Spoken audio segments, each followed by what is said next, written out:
أما بعد فأعوذ بالله من الشيطان الرجيم بسم الله الرحمن الرحيم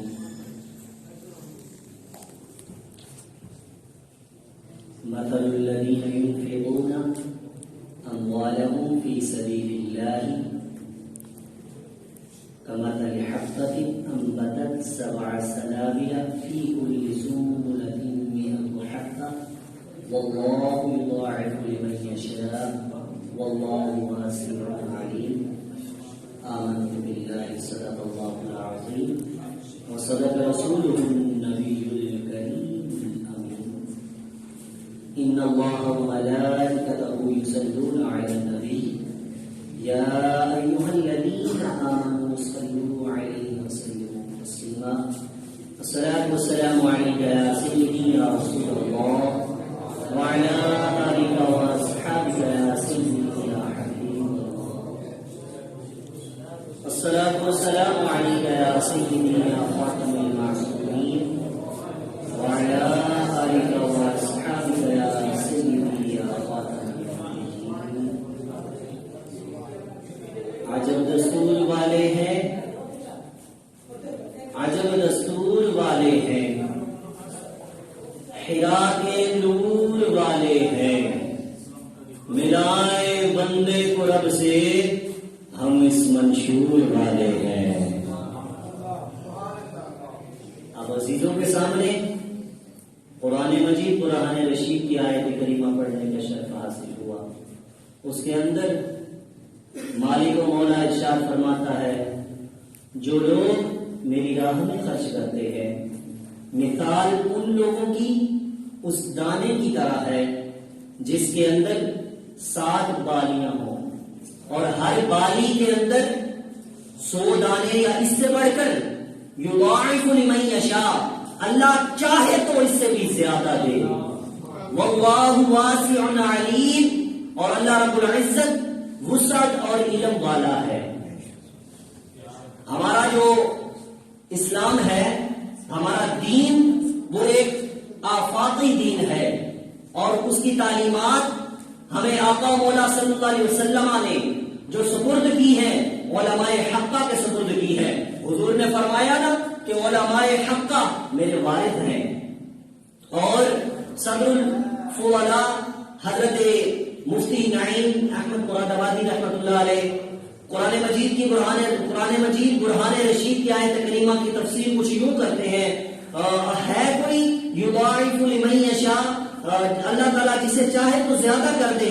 وہ دوسری جگہ پہ اللہ رب العزت جل وعلا قرآن مجید کے اندر ارشاد فرماتا ہے کہ من ذا الذی یقرض اللہ قرضا حسنا ہے کوئی جو اللہ کو قرض دے دیا بھی اللہ کا ہے مال بھی اللہ نے عطا فرمایا ہے. اور پھر یہاں پہ اللہ ارشاد فرما رہا ہے کوئی جو مجھے قرض دے قرض کون سا قرضا حسنا قرض حسنا دے پھر کیا ہوگا فیضاعف لمن یشاء اللہ رب العزت ارشاد فرماتا ہے کہ میں اس کو دگنا دوں گا جتنا چاہوں گا. مالک کی عطا کو سبحان اللہ مالک اپنی عطا کے مطابق اسے عطا فرمائے گا اس کا اجر عطا فرمائے گا.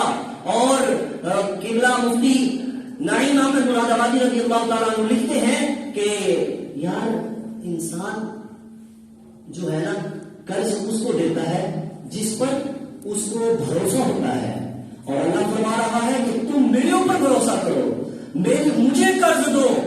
اب جو قرض دینے والا ہے وہ قرض اس شرط پہ دیتا ہے کہ یہ مجھے واپس کرے گا. اللہ فرما رہا ہے تم مجھے قرض دو میں تمہیں اس کا بدلہ عطا فرماؤں گا. میں نے کہا کہ جو قرض دینے والا ایک انسان ہے اور جو اس کو دوبارہ اس کا بدلہ دینے والا مالک و مولا ہے تو اس کو وہ تو اپنی شان کے مطابق اس کا بدلہ عطا فرمائے گا. اور جب میں نے دیکھا یہ سانیہ بھائی پیش آیا یہ ریسنٹلی ایک دن گزرا ہے تو دل سی پارا ہوا. وہ یہ تھا کہ ایک شخص بتا رہا تھا کہ وہاں پہ ایک آنڈا جو تھا وہ 500 روپے کا بیچا گیا. یار ہم کس طرف چل دیے ہم نے کیا کرنا ہے. قرآن مجید میں تو رب فرماتا ہے وَامْتَازُوا الْيَوْمَ أَيُّهَا الْمُجْرِمُونَ اے مجرموں الگ ہو جاؤ. اگر یہاں پر سارے احباب جو بیٹھے ہیں کسی نے کون سا گناہ کیا ہوگا، کسی نے کیا گناہ کیا ہوگا، کوئی صالح عمل کر کے آیا ہوگا، کسی کو کوئی علم نہیں ہے، کوئی خبر نہیں ہے، لیکن مالک نے پردہ ہمارے آنکھوں کے اوپر رکھا ہوا ہے، ڈالا ہوا ہے. لیکن وہاں پر کیا ہوگا؟ اللہ فرمائے گا وَامْتَازُوا الْيَوْمَ أَيُّهَا الْمُجْرِمُونَ، اے مجرموں الگ ہو جاؤ، صالحین الگ ہو جائیں گے. پھر کیا فرمایا جائے گا؟ الْيَوْمَ نَخْتِمُ عَلَىٰ أَفْوَاهِهِمْ وَتُكَلِّمُنَا أَيْدِيهِمْ وَتَشْهَدُ أَرْجُلُهُمْ بِمَا كَانُوا يَكْسِبُونَ. اللہ فرماتا ہے تمہاری زبان کے اوپر مہر لگا دی جائے گی. وَتُكَلِّمُنَا أَيْدِيهِمْ، تمہارے ہاتھ کلام کریں گے. وَتَشْهَدُ أَرْجُلُهُمْ بِمَا كَانُوا يَكْسِبُونَ، جو تم نے کمایا ہوگا پاؤں کی مدد سے، یعنی جہاں چل کر گئے ہوگے، جہاں کمانے گئے ہوگے، یہ پاؤں گواہی دے دیں گے. اور ایک شخص کہہ رہا تھا بی بی سی کی رپورٹ کے مطابق کہ وہاں پر ایک کمرے کا کرایہ جو تھا 50,000 تقریباً لگایا گیا، اور وہ کہتا ہے کہ میں نے اپنی زوجہ کا سونا بیچا اور پھر وہ میں نے اس کا جو تھا کرایہ دیا. یار ہم کتنے گرے ہوئے بن چکے ہیں.